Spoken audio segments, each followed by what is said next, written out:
आपको इस वीडियो में कि ऊंचाई एवं दूरी वाली जो प्रश्नावली है अपने त्रिकोणमिति के कुछ अनुप्रयोग वाली प्रश्नावली से मैं आपको क्वेश्चन सोल्व कराने वाला हूं जो 4 नंबर का बोर्ड में आता है। तो अगर आपने ये वीडियो देख लिया तो आपके इस क्वेश्चन में कोई भी डाउट नहीं रहेगा। तो चलिए हम एक क्वेश्चन सोल्व करते हैं कि भूमि के एक बिंदु P से एक 10 मीटर ऊंचे भवन के शिखर का उन्नयन कोण 30 डिग्री है। तो भवन के शिखर पर एक ध्वज को लहराया गया है और P से ध्वज के शिखर का उन्नयन कोण 45 डिग्री है। तो ध्वज की लंबाई ज्ञात कीजिए और बिंदु P से भवन की दूरी भी ज्ञात कीजिए। हमें इसमें देखो आपके 4 नंबर का क्वेश्चन आने वाला है और इसमें आपको 2 कोण देगा, यानी 2 कोण में से आपको मान निकालना होता है। देखो भूमि के एक बिंदु P से, यानी एक ये भूमि है, ये भूमि है, बिंदु P से एक 10 मीटर ऊंचे, यानी एक ये 10 मीटर ऊंचा है, एक 10 मीटर ऊंचे एक भवन, 10 मीटर ऊंचे एक भवन, ये भवन हो गया के शिखर पर, यानी ये इसका भवन का शिखर हो गया, ये हो गया अपना भवन, भवन का शिखर हो गया, ये इसका शिखर, ये इसका आधार। शिखर का उन्नयन कोण, यानी इसके उन्नयन कोण है 30 डिग्री। समझ में आ गया?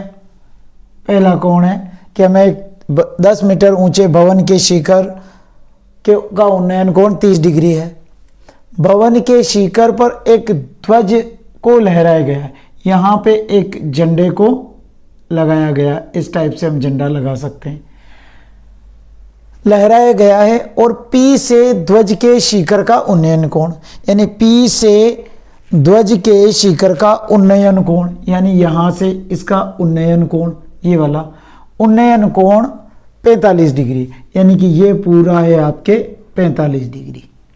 तो ध्वज दंड की लंबाई ज्ञात कीजिए, यानी ध्वज यहाँ से यहाँ तक कितना है, इसकी आपको लंबाई निकालनी एक तो। और बिंदु P से भवन की दूरी ज्ञात कीजिए, यानी बिंदु P से भवन की दूरी ज्ञात कीजिए, यानी एक तो आपको आधार ज्ञात करना और एक हमें क्या निकालना, ध्वज की लंबाई ज्ञात कीजिए। इसका नाम दे देते हम A, B, C और ये इधर दे रखा हमें P, या हम इसका नाम P, Q, R, S ये भी दे सकते हैं। चलो P, Q, R, S दे देते हैं इसका नाम। तो P, Q, R, S हम नाम तो कोई भी दे सकते हैं। अब देखिए, अगर हम ये वाला त्रिभुज लेते हैं, पहले अगर ये वाला त्रिभुज लेते हैं, ये छोटा वाला, तो इसमें 30 डिग्री बन रहा है। हमें इसमें लंब दे रखा है, आधार ज्ञात करना। देखो L A L बटा K A, यानी लाल बटा कक्का, यानी पहले साइन, कोस और टेन। मैं आपको वैसे हमें साइन, कोस, टेन, कोट, सेक, कोसेक ये 6 ही लगा सकते हैं, लेकिन मैं आपको इन सवाल में साइन, कोस और टेन का ही समझाऊंगा। जब आपको लंब का दे रखा है, आधार ज्ञात करना, टेन लगा दो। हम इसमें कोट भी लगा सकते हैं, लेकिन मैं आपको एक ही समझाऊंगा कि हमें यहाँ 10 लगाएं। अगर हो सकता है आपको किसी में आधार दे दे और लंब ज्ञात करना, तब भी आप उसमें 10 लगाएं। तो हम इसमें त्रिभुज P Q R में, देखो P Q R में ले रहे हैं और इसमें हम ले रहे हैं 10 ही क्यों लिया, क्योंकि हमें लंब का मान दे रखा है और आधार ज्ञात करना। चाहे हमें आधार दे रखा और लंब ज्ञात करने के लिए कहे तो भी हमें tan थीटा लगाना। तो tan theta sine cos ten बराबर होता है L बटा A।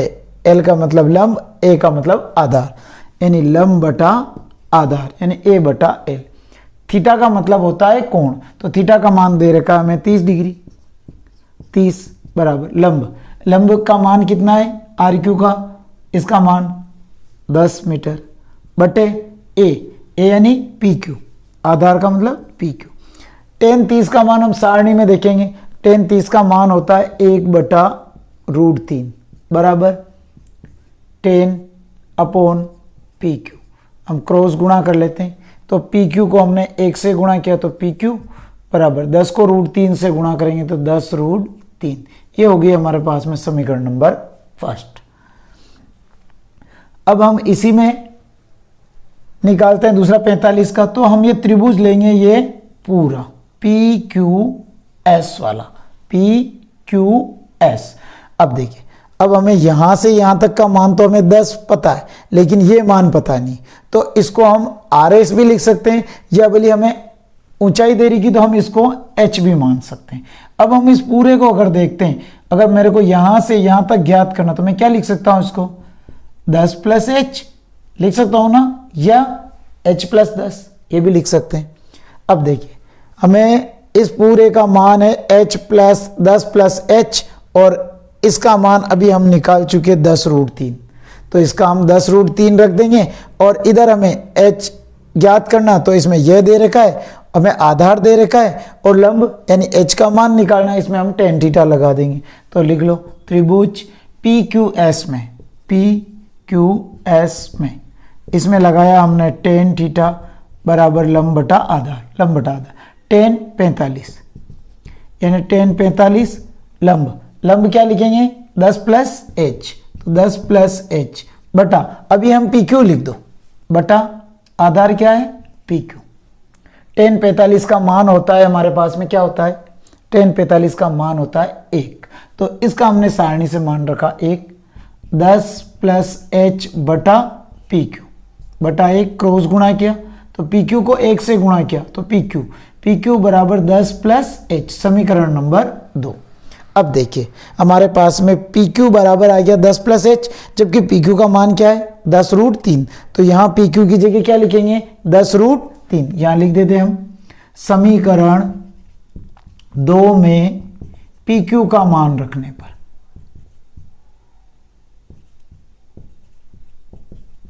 समीकरण 2 में, तो समीकरण लिख लो PQ बराबर 10 + h, ठीक है। अब PQ का मान कितना है 10√3, तो यहाँ पे लिखा हमने 10√3 बराबर 10 + h, 10 + h, 10 को इधर पक्षांतर कर दो, तो 10√3 - 10 बराबर h, इसमें से 10 कॉमन ले लो, 10 कॉमन लिया तो इधर बचा अपने पास में √3 - 1, क्योंकि 10 से 10 कैंसिल, 10 में 10 का भाग लगाया तो 1 बार गया, और बराबर क्या है h, इधर कर लेते हैं। अब देखिए हमें इसमें कहा था हमें कि √3 का मान 1.73 होता है, तो हम 1.73 इसका मान रख लेते हैं, 10 कोष्टक 1.73 और -1।